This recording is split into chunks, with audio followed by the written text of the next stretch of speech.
जय हिंद, नमस्कार फ्रेंड। ज्योति क्लासेस में आप सभी का एक बार फिर से स्वागत है। हेलो दोस्तों, कैसे हैं आप सभी? आई होप आप सभी बहुत ही अच्छे होंगे, स्वस्थ होंगे, स्टडी अपनी कंटिन्यू कर रहे होंगे। चलते हैं हमारी आज की मॉर्निंग की क्लास की तरफ। सभी को सुप्रभात, गुड मॉर्निंग। देखते हैं आज के दिन क्या है कुछ खास।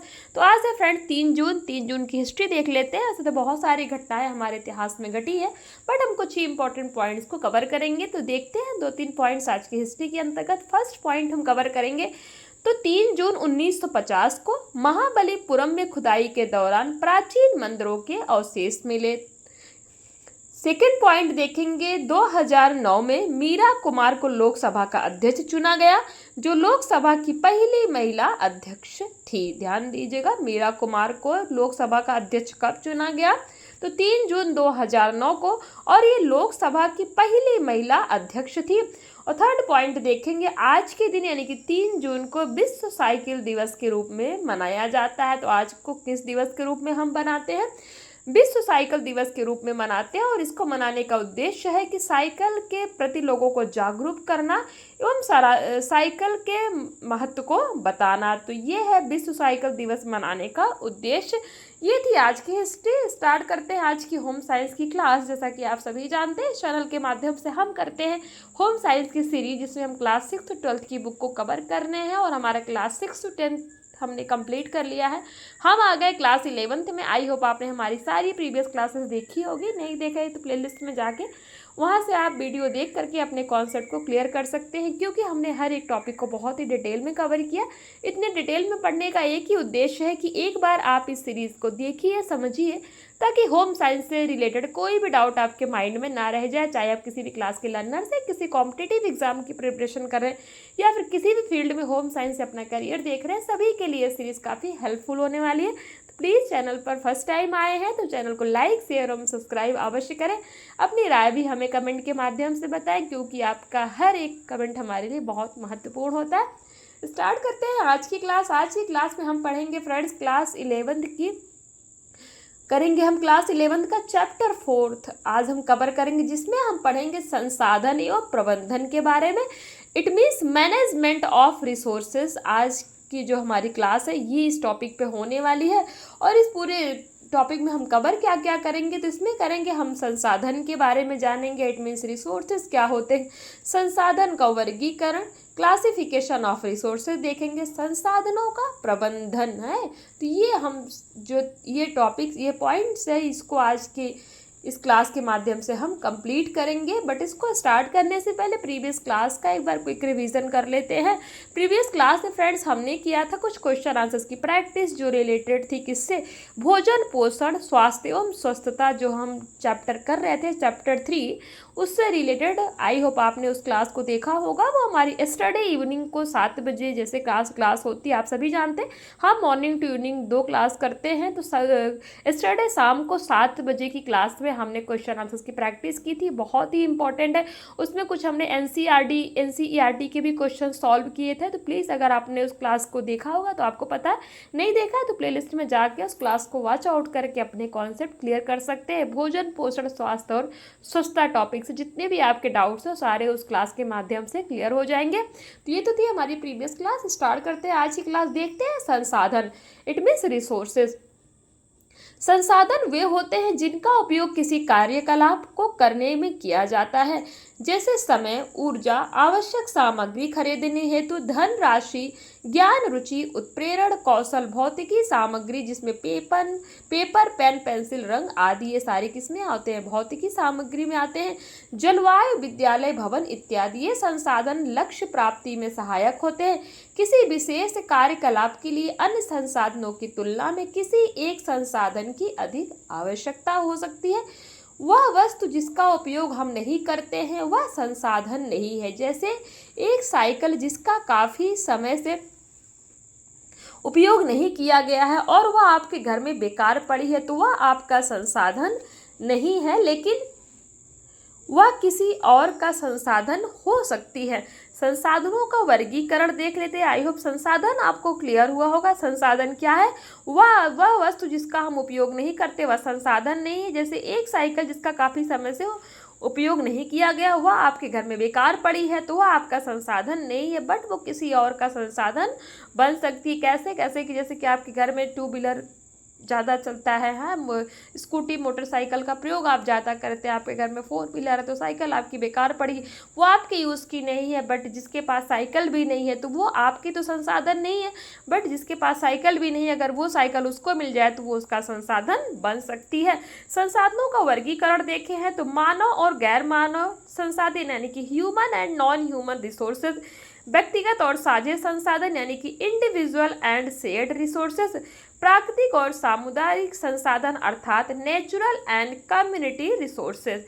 तो इन 3 वर्गों में संसाधनों का वर्गीकरण किया गया, किसमें, मानव और गैर मानव संसाधन, व्यक्तिगत और साझे संसाधन, प्राकृतिक और सामुदायिक संसाधन। अब मानव और गैर मानव संसाधन देख लेते हैं। तो मानव संसाधन में क्या आता है, ज्ञान, अभिवृत्ति, कौशल, समय, ऊर्जा, ये किसके अंतर्गत आते हैं, ये आते हैं हमारा मानवीय साधन के अंतर्गत। गैर मानव सामग्री में धन, स्थान, साज सामग्री, पुरस्कार हैं, तो ये सारे हमारे किस में आते हैं, गैर मानव सामग्री में आते हैं। अब मानव संसाधन देख लेते हैं। तो मानव संसाधन इट मीन्स ह्यूमन रिसोर्सेज, किसी भी कार्यकलाप को करने के लिए मुख्य होते हैं ये संसाधन, प्रतिक्षण और आत्म विकास के माध्यम से विकसित किए जा सकते हैं। उदाहरण के लिए किसी क्षेत्र कार्य के संबंध में ज्ञान प्राप्त किया जा सकता है, कौशल का विकास किया जा सकता है जिससे आपको अपने रुझान को विकसित करने में सहायता मिलेगी। मानव संसाधन का वर्गीकरण देख लेते हैं। तो नंबर 1 है ज्ञान। जैसे हमने देखा ना, मानव संसाधन में कौन कौन से आते हैं, ज्ञान, अभिवृत्ति, कौशल, समय और ऊर्जा। अब एक एक करके इनको देखते हैं। तो ज्ञान इट मीन्स नॉलेज, यह किसी भी कार्यकलाप को सफलतापूर्वक करने के लिए पहली आवश्यकता है। इस संसाधन का उपयोग व्यक्ति अपने संपूर्ण जीवन में करता रहता है। व्यक्ति को जीवन पर्यंत ज्ञान प्राप्त करने के लिए हमेशा तैयार रहना चाहिए। दूसरा है उत्प्रेरक यानी कि रुचि, जिसको हम मोटिवेशन और इंटरेस्ट बोलते हैं। किसी कार्य को करने के लिए कामगार को प्रेरित होना चाहिए, यानी कि जिसको काम करना है वो उसको प्रेरित होना चाहिए और कार्य में उसकी रुचि होनी चाहिए। उदाहरण के लिए यदि एक विद्यार्थी अन्य संसाधन उपलब्ध होने पर भी कार्य को सीखना नहीं चाहता है तो वह बहाने बनाता रहेगा तथा कार्य को पूरा नहीं करेगा। हम अपनी प्रेरणा के अनुरूप नृत्य, चित्रकला, कथा, साहित्य, पठन, कला, शिल्प और अन्य शौक पूरा करने के प्रयास करते हैं। नंबर 3 है कौशल, क्षमताएं, जिनको हम रुझान बोलते हैं, यानी कि स्किल्स, स्ट्रेंथ एंड एप्टीट्यूड। सभी व्यक्ति समस्त कार्यकलापों को करने में कुशल नहीं होते। प्रत्येक व्यक्ति का किसी एक विशेष क्षेत्र में रुझान होता है, अतः वह उस क्षेत्र में अन्य क्षेत्रों की तुलना में बेहतर तरीके से क्रियाकलापों को कर सकता है। उदाहरण के लिए एक अलग अलग लोगों के द्वारा बनाए गए अचार और चटनी का स्वाद उनके कौशल के अनुसार भिन्न होता है। इसके पश्चात भी व्यक्ति जिस कौशल में निपुण नहीं है वह सीखकर और प्रशिक्षण द्वारा उस कौशल में निपुण हो सकता है। हम उस कौशल को जो हम में नहीं है सीखकर और प्रशिक्षण द्वारा प्राप्त कर सकते हैं। नंबर 4 है समय। वह संसाधन सभी के लिए समान रूप से उपलब्ध है, यानी कि समय सभी के लिए एक समान होता है। प्रत्येक व्यक्ति समय को अपने तरीके से व्यतीत करता है, अतः यह सर्वोत्तम और बहुमूल्य संसाधन है। विशेष अवधि में समय प्रबंधन करना और लक्ष्य प्राप्त करना अत्यधिक महत्वपूर्ण है। इसके लिए निरंतर योजना बनानी चाहिए और मनोनुकूल कार्य करने को पूरा करने के लिए समय का उपयोग करने में सक्षम होना चाहिए। समय पर 3 तरह की दृष्टि से विचार किया जा सकता है, कार्य का समय, कार्य न करने का समय, विश्राम तथा खाली समय। हमें इन 3 आयामों के बीच संतुलन स्थापित करना सीखना चाहिए जिससे हम अपने लक्ष्यों की प्राप्ति कर सकें। साथ ही इससे व्यक्ति को शारीरिक रूप से स्वस्थ रहने, भावनात्मक रूप से दृढ़ रहने और बौद्धिक रूप से सतर्क रहने में सहायता मिलती है। नंबर 5 है ऊर्जा यानी कि एनर्जी। यह व्यक्तिगत वृद्धि और शारीरिक निष्पादन क्षमता को बनाए रखने के लिए अनिवार्य है। ऊर्जा का स्तर प्रत्येक व्यक्ति में उसके शारीरिक स्वास्थ्य, मानसिक स्थिति, व्यक्तित्व, आयु, पारिवारिक पृष्ठभूमि और उसके रहन सहन के स्तर के अनुसार अलग अलग होता है। ऊर्जा संरक्षण और इसके प्रभावी उपयोग के लिए व्यक्ति को कार्यकलाप के बारे में सावधानी पूर्वक सोचना चाहिए और उसकी योजना बनानी चाहिए जिससे कार्य को सुगमतापूर्वक पूर्ण किया जा सके। तो ये हमने देख लिए क्या ये देख लिए फ्रेंड्स हमने मानव संसाधन, जिसमें हमने ज्ञान, अभिवृत्ति, कौशल, समय और ऊर्जा को एक एक करके पढ़ा। अब देख लेते हैं गैर मानव संसाधन में, जिसमें फर्स्ट में देखेंगे क्या, धन यानी कि मनी। इस संसाधन की आवश्यकता सभी को होती है, परंतु यह सभी में बराबर रूप से वितरित नहीं होती। कुछ लोगों के पास यह संसाधन दूसरों की अपेक्षा कम होता है, तो कुछ के पास अधिक होता है। धन एक सीमित संसाधन है, अतः अपनी जरूरतों की पूर्ति के लिए हमें इसको विवेकपूर्ण तरीके से खर्च करना चाहिए। नंबर 2 है भौतिक संसाधन यानी कि मैटेरियल रिसोर्सेज। इन संसाधनों की आवश्यकता किसी कार्य को करने के लिए होती है। स्थान, फर्नीचर, कपड़े, स्टेशनरी, खाद्य वस्तुएं आदि ये सारे किसके अंतर्गत आते हैं? तो ये आते हैं भौतिक संसाधन के अंतर्गत। अब नेक्स्ट देखते हैं व्यक्तिगत और साझे संसाधन। तो व्यक्तिगत और साझे संसाधन में व्यक्तिगत संसाधन देखते हैं, इट मीन्स इंडिविजुअल रिसोर्सेज के बारे में।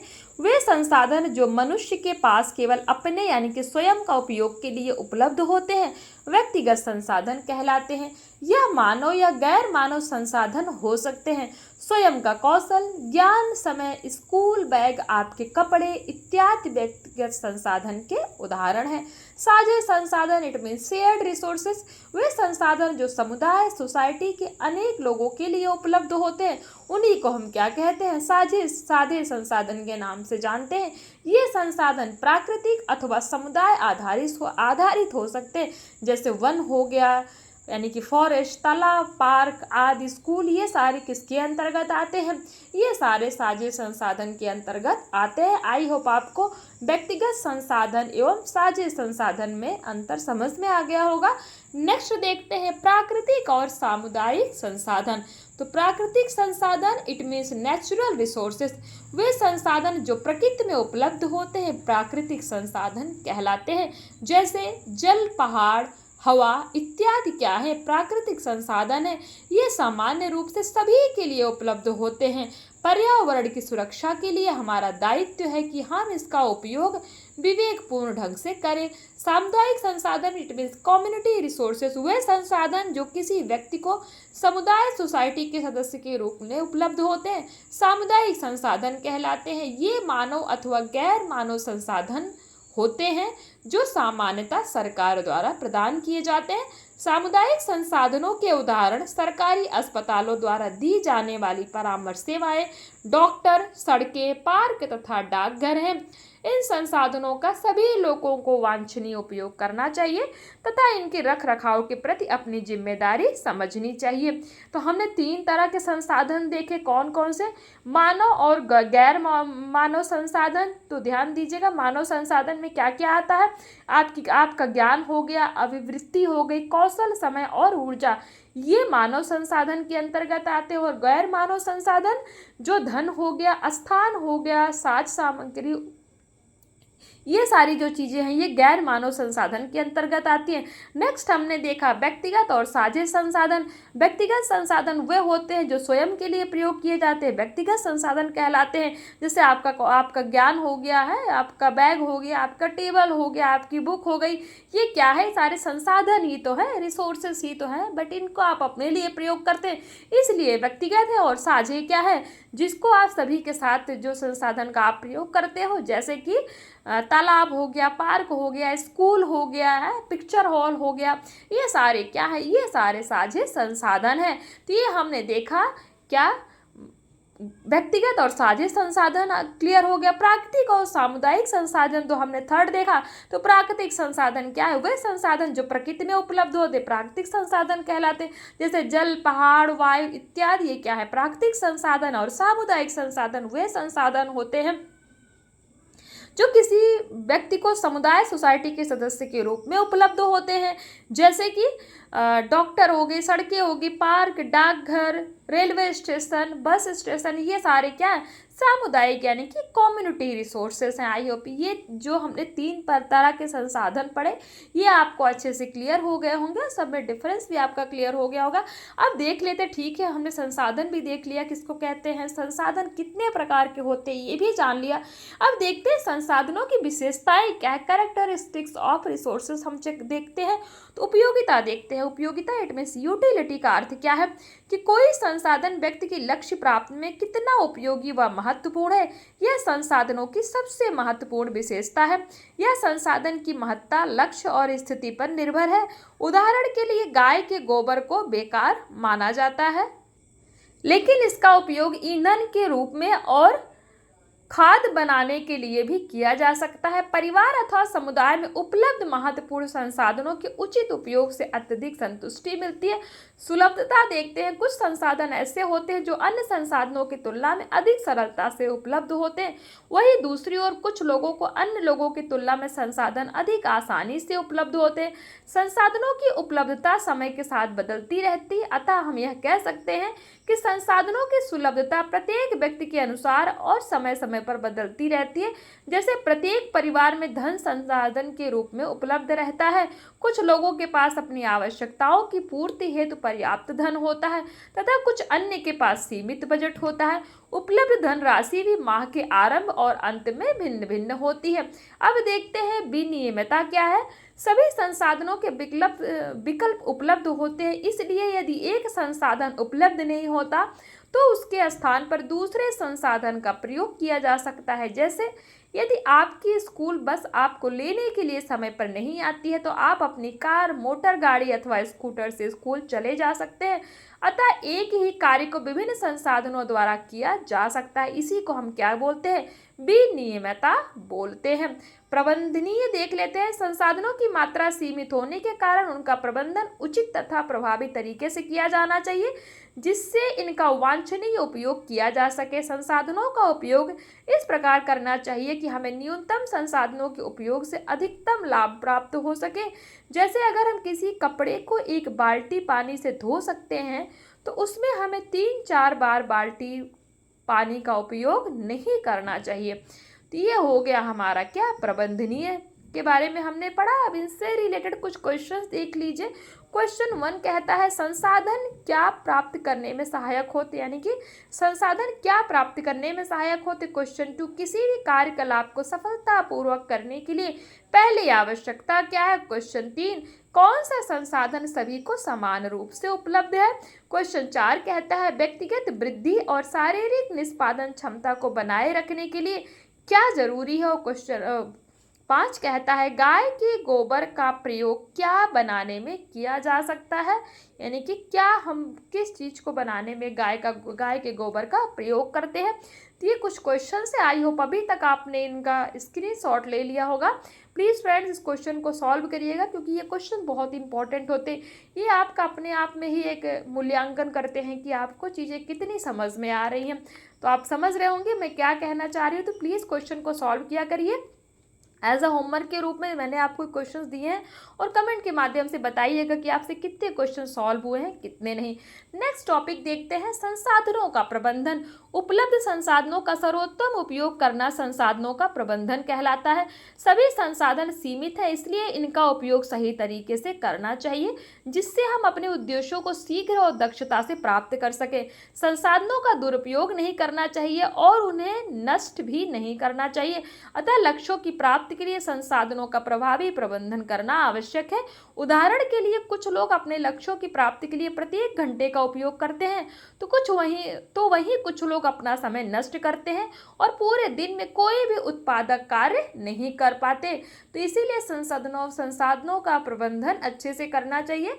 नेक्स्ट देखते हैं संसाधन प्रबंधन की आवश्यकता क्यों होती है। पहला उसका जो है कारण है, क्या है, जनसंख्या। जनसंख्या एक बहुत बड़ा कारण है संसाधन प्रबंधन की। कैसे? जनसंख्या में लगातार वृद्धि के कारण संसाधन निरंतर सीमित होते रहे हैं, जिनकी सुरक्षा के लिए संसाधन प्रबंधन अनिवार्य है। सभी संसाधनों की मात्रा सीमित है, इसीलिए सीमा को ध्यान में रखकर प्रबंधन द्वारा किसी एक संसाधन के विकल्प में दूसरा संसाधन प्रयुक्त किया जा सकता है।